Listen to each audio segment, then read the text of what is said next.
జనసేనాని పవన్ కళ్యాణ్ చేసినటువంటి వ్యాఖ్యలు పెద్ద ఎత్తున దుమారంగా మారుతున్నాయి. ముఖ్యంగా కాపు సామాజిక వర్గంలో వాస్తవానికి గత కొన్నేళ్లుగా కొద్ది కాలంగా ఉన్నటువంటి అసంతృప్తి వ్యతిరేకత ఏదైతే ఉందో ఇది కాస్త ఇప్పుడు పవన్ కళ్యాణ్ వ్యాఖ్యల తర్వాత మరింతగా పెరిగిందనే వార్తలు వస్తున్నాయి.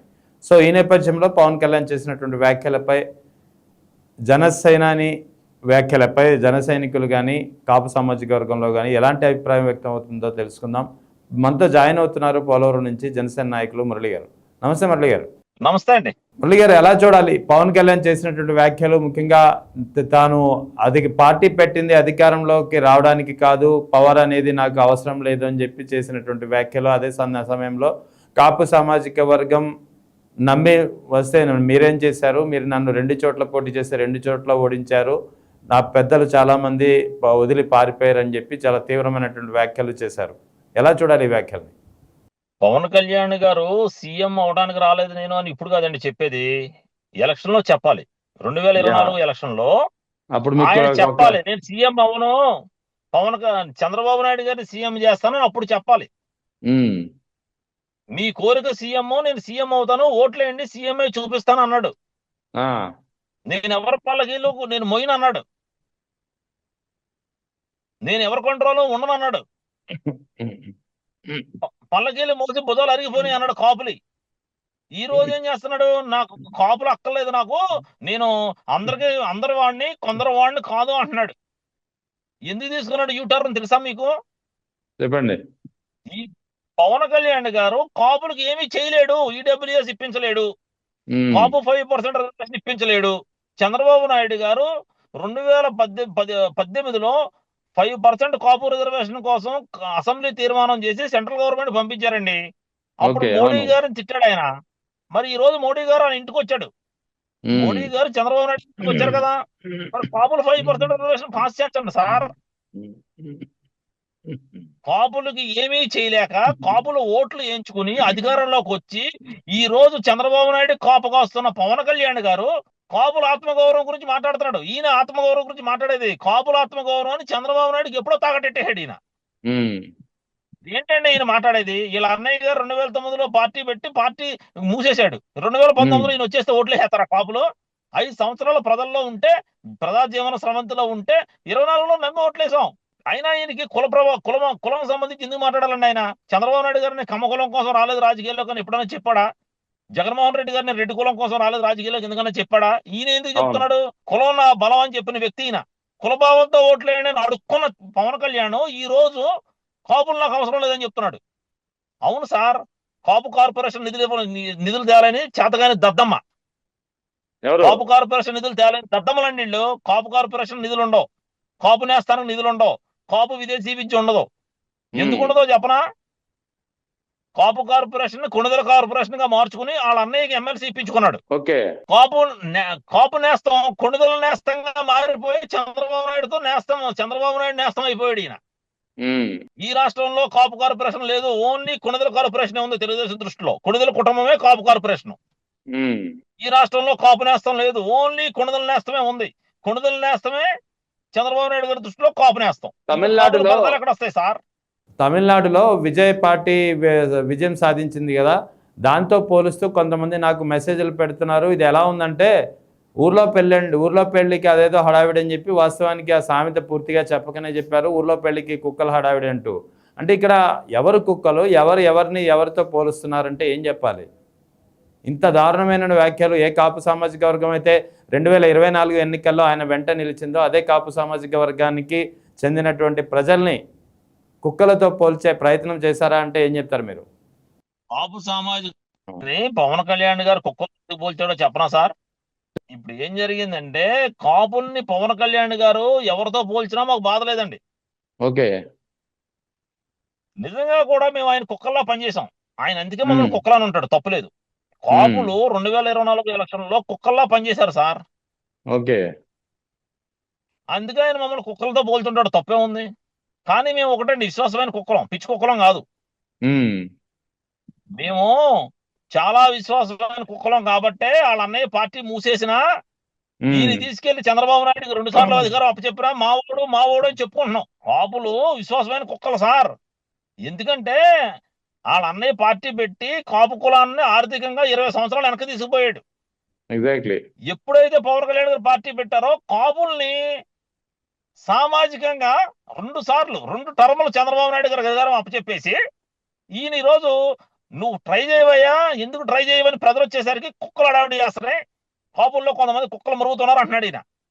ఈయనకి దమ్ముంటే సవాల్ చేస్తున్నాం, జనసేన తరఫున సవాల్ చేస్తున్నాను, ఈయనకి దమ్ముంటే పవన్ కళ్యాణ్ గారు రాజ్యసభ సీటు ఎవరికి ఇస్తాడో చెప్పానండి. చంద్రబాబు నాయుడు కుక్కలకి ఇస్తాడు, చూడండి మీరు.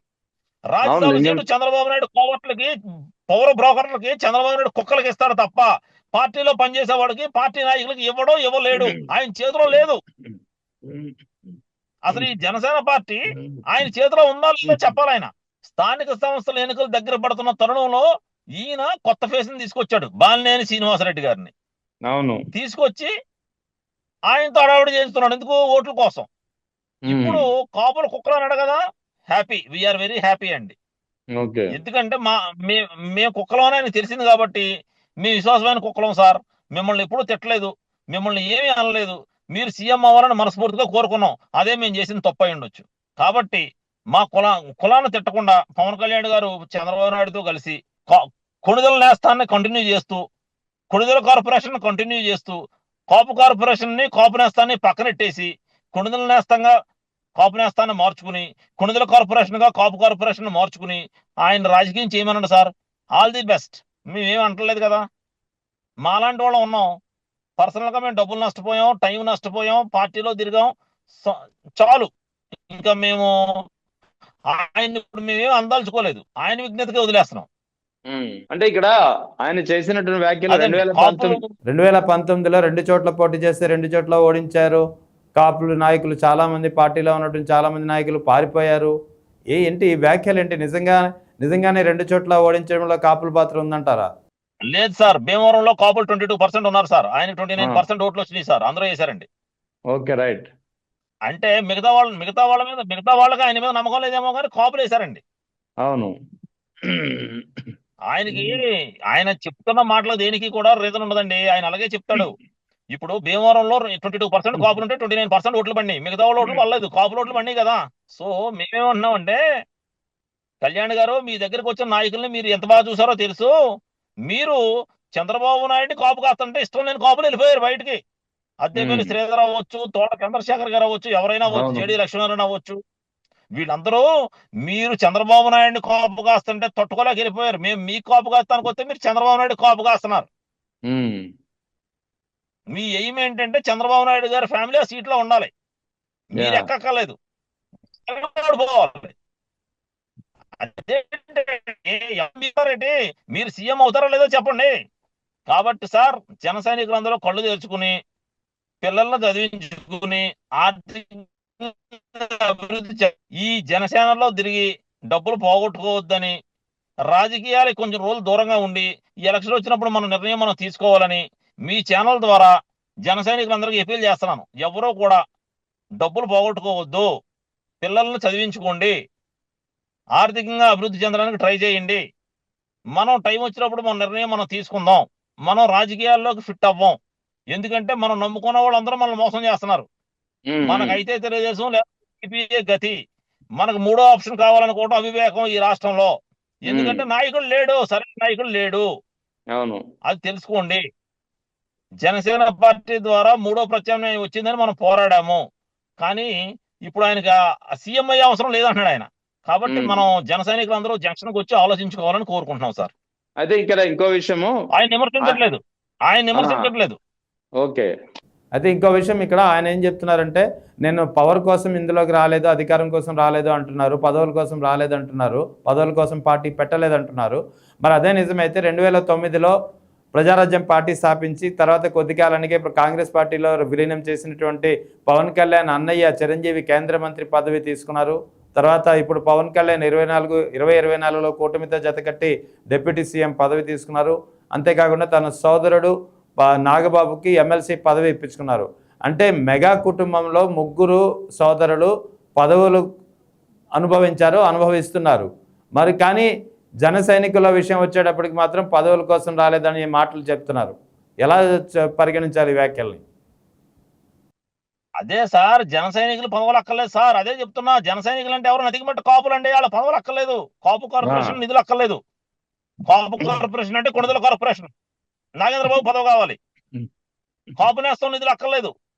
కాపు నేస్తం అంటే కొణిదల నేస్తం.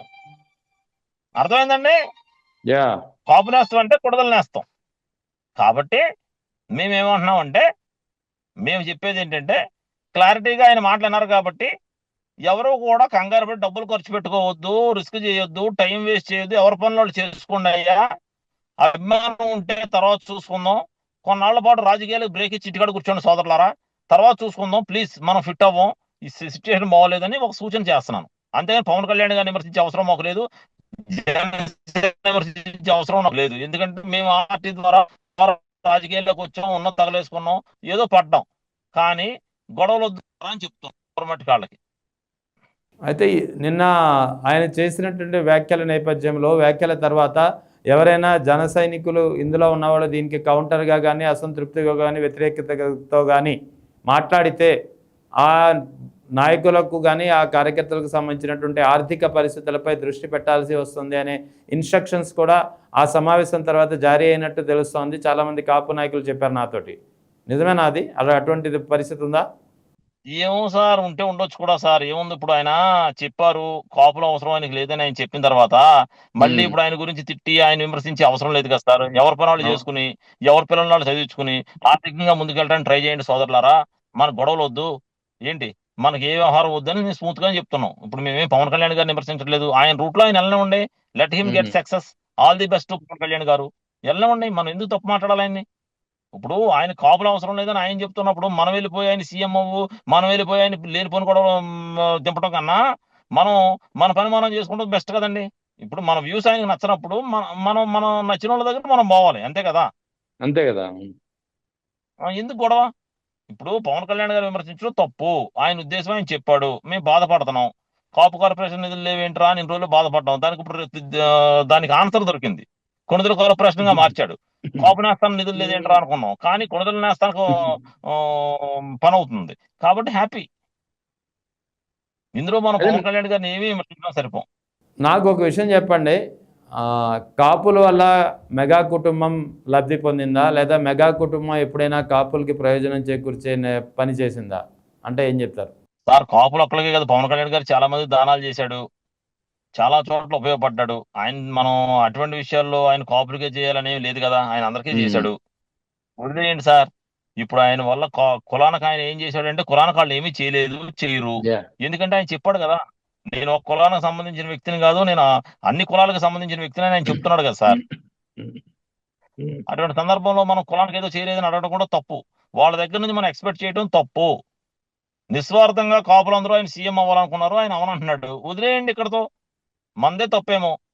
ఇప్పుడు ఒక కుర్రోడు నేను ఐఐటికి వెళ్ళలేను బాబోయ్, నేను అంటే తల్లిదండ్రులు వెళ్ళమంటే ఏమవుతుంది చివరికి? వాడు వెళ్ళలేడు. తల్లిదండ్రుల కోరిక పక్కనట్టేనాడు, వెళ్ళటానికి స్కిల్ కావాలి కదా. ఆ టాలెంట్ లేనప్పుడు వాడు వెళ్ళలేడు. అలాగే పవన్ కళ్యాణ్ గారు సీఎం అయ్యే టాలెంట్ ఉందనుకుని మనం అందరం ఆశించాం. ఇప్పుడు ఆయనకి ఆ కోరిక లేదు. సో మనం ఏం చేయాలి? ఇప్పుడు మన పని మనం చేసుకోవాలి, అంతే కదా సార్. అంతే అంతే. ఈ దానికి ఆయన మనం విమర్శించడం ఇవన్నీ తప్పు, వేస్ట్. సో ఈ లెక్కన చెప్తున్నానండి నేను. అవునవును, ఈ లెక్కన వచ్చే స్థానిక సంస్థల ఎన్నికల్లో ఈ వ్యాఖ్యల ఇంపాక్ట్ ఎలా ఉండబోతుంది? కాపులు ఎటు ఉండబోతున్నారంటే ఏం చెప్తారు మీరు? ఆయనైతే అవసరం లేదని చెప్తున్నారు కాబట్టి కాపులు అంటారండి సార్ మీరు? చాలా బాధగా ఉంది నాకు. కాపులు అవసరం లేదు మహానుభావ అని ఆయన చెప్తుంటే కాపులు కాపులు కాపులు అంటారండి మీరు? కాపులు అవసరం లేదని ఆయన చెప్తున్నాడు కదా సార్ రెహమాన్ గారు. అవును, ఇప్పుడు ఎటు ఉండబోతున్నారు మరి? నా కాపులు అవసరం లేదు, నా పార్టీ కాపుల కోసం పెట్టలేదు, నా కాపులు అవసరం లేదు అని అన్న చెప్తున్నాడు. మరి ఇంకా మీరు కాపులు కాపులు కాపులు అంటే తెర నో మీనింగ్ కదా. మరి ఇప్పుడు ఎటు ఉండబోతున్నారు స్థానిక సంస్థల ఎన్నికల్లో? ఎవరెస్ట్ వచ్చిన వాళ్ళు ఉంటారు సార్. ఇప్పుడు ఎటు ఉండబోతున్నారంటే బాగానే ఉంది. ఇప్పుడు నేను ఏమన్నాను, ఆయన విమర్శించదలుచుకోలేదు. ఎవరి పని వాళ్ళు చేసుకోండి, ముందు మన ఆర్థికంగా డెవలప్ అవ్వడానికి చూసుకోండి, మన పిల్లల చదువులు ముందుకెళ్ళేలా చూసుకోండి, అర్థమైందా? అంతే తప్ప లేనిపోని విషయాల్లో ఇప్పుడు మనం ఏదేదో మనం ఆశపడి ఏదో చేసేద్దాం సమాజానికి అనుకుని వద్దునైనా డబ్బులు తగలేసుకోవద్దని ఒక సూచన చేస్తున్నాను మా జూనియర్స్ కి. నా ముందు తరం ప్రజారాజ్యంలో దిగి 20 సంవత్సరాలు వెనక్కి వెళ్ళిపోయింది ఆర్థికంగా. ఓకే. మేము జనసేనలో దిగి సామాజికంగా 10 సంవత్సరాలు వెనక్కి వెళ్ళిపోయాం. 2014లో దిగాం, 2026 వచ్చింది. 12 సంవత్సరాలు దెబ్బతిన్నాం. కానీ నా జూనియర్స్ కి చెప్తున్నాను, హ్యాపీగా ముందు concentrate on career, concentrate on family, concentrate on development. దయచేసి మన క్యాస్ట్ ఏదో అయిపోద్ది, మన క్యాస్ట్ లో ఇంకొకళ్ళు ఎవరో సీఎం అయిపోతారని ఆశించవద్దు. మన క్యాస్ట్ లో సీఎం అవ్వాలంటే ఇంకో 15 ఏళ్ళ తర్వాత ఎవరైనా నాయకుడు వస్తే అవుతారు, లేకపోతే అవరు. ఇది ఫిక్స్. ఉమ్. పవన్ కళ్యాణ్ గారే చెప్పేశారు నాకు సీఎం అవ్వాలని లేదని. కాబట్టి కాపు యువత పక్కదారి పట్టొద్దు. ఎవరి నిర్ణయాలు తీసుకుని ఎవరికి లాభాలు వాళ్ళు చూసుకుని ముందుకెళ్ళండి. అనవసరంగా ఇబ్బంది పడొద్దు, డబ్బులు ఖర్చు పెట్టుకోవద్దు. ఇది నా సూచన. చాలా బాధతో చెప్తున్నాను సార్. జనసేన కోసం పనిచేసి సోషల్ మీడియాలో పోరాడి కేసులు పెట్టించుకున్నాం మేము. చాలా అవును. బాధతో శ్లోకతప్త హృదయంతో చెప్తున్నాం సార్. ఆయన మాత్రం విమర్శించొద్దు. పవన్ కళ్యాణ్ గారిని విమర్శించే హక్కు మనకు లేదు. ఆయన ఫీలింగ్ ఆయన చెప్పాడు, తప్పు లేదు అందులో. మనం నచ్చకపోతే మనం దూరంగా వెళ్ళిపోవాలి, నచ్చితే ఆయనతో పనిచేయాలి. That's all. ఎందుకంటే గొడవ ఆయనతో మనకి? అయితే అయితే మీరు ఇన్ని చెప్పిన రోజులు దాన్ని మనం బట్టి పూజించి ఈ రోజు ఆయన తిట్టకూడదు కదా. అవును, ఓకే. అయితే ఇప్పుడు మీరు చెప్పిన దాన్ని బట్టి, పవన్ కళ్యాణ్ చెప్పిన దాన్ని బట్టి కనుక విశ్లేషిస్తే ఇక జనసేన వేరు, కాపులు వేరు అని చెప్పాల్సి వస్తుందా ఇక నుంచి? నేను చెప్పలేదు సార్, పవన్ కళ్యాణ్ గారు చెప్పారు. అదే ఆయన కాపులు చెప్పిన ఒక్కరి కోసమే దాన్ని బట్టి, జనసేన లేదు ఈ అని. విశ్లేషణ బట్టి అదే నేను కూడా అదే అడుగుతున్నా. విశ్లేషణ బట్టి కాపులు అంటే జనసేన, జనసేన అంటే కాపులు కాదు, ఇంకా చాలా మంది ఉన్నారండి. Okay, right. సో కాపు కులం కంగారు పడిపోయి నోటుకు వచ్చినట్టు మాట్లాడటం తప్పు సార్. సీఎం అవ్వాలనుకోవడం తప్పు సార్. ఆయన ఇష్టం వచ్చినప్పుడు ఆయన చెప్పినట్టు ఆయన రూట్ లో ఉండేవాళ్లే పార్టీలో పనిచేయాలి సార్.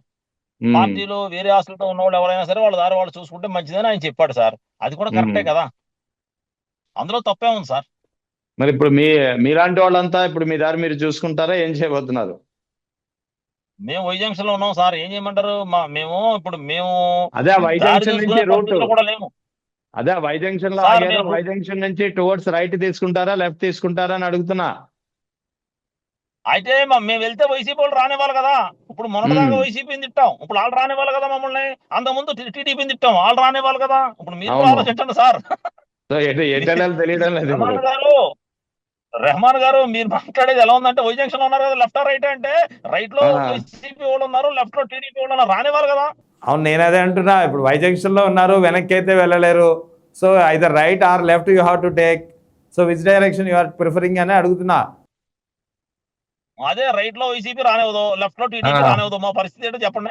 మా పరిస్థితి ఏంటంటే, మా పరిస్థితి దేవుడికే తెలియాలి. మేము అగమ్య గోచరం. మా పరిస్థితి ఏంటంటే, మా పరిస్థితి దేవుడికే తెలియాలి. పవన్ కళ్యాణ్ గారి దయ వల్ల మాలాంటి వాళ్ళు ఎంతో మంది వై జంక్షన్ లోనే ఆగిపోయాం. ఇటెల్లాలో కూడా తెలుస్తలేదు. ఇక దేవుడే నిర్ణయించాలి మా దారి. Right sir, thank you. Right sir, నమ్ముకుని 12 ఏళ్ళు పోరాడం. ఏం చేయమంటారు సార్? మాకు ఈ పరిస్థితి వచ్చింది. బాధపడుతున్నాం తప్ప ఆయన ఏమంటలేదు సార్. మేము బాధపడుతున్నాం.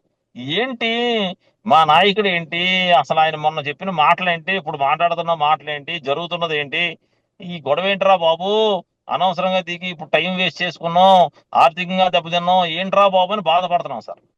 Right sir, thank you very much. Thank you sir, thank you. మా బాధను మీ ద్వారా వెలిపుచ్చుకునే అవకాశం ఇచ్చినందుకు thank you sir. Right sir, thank you.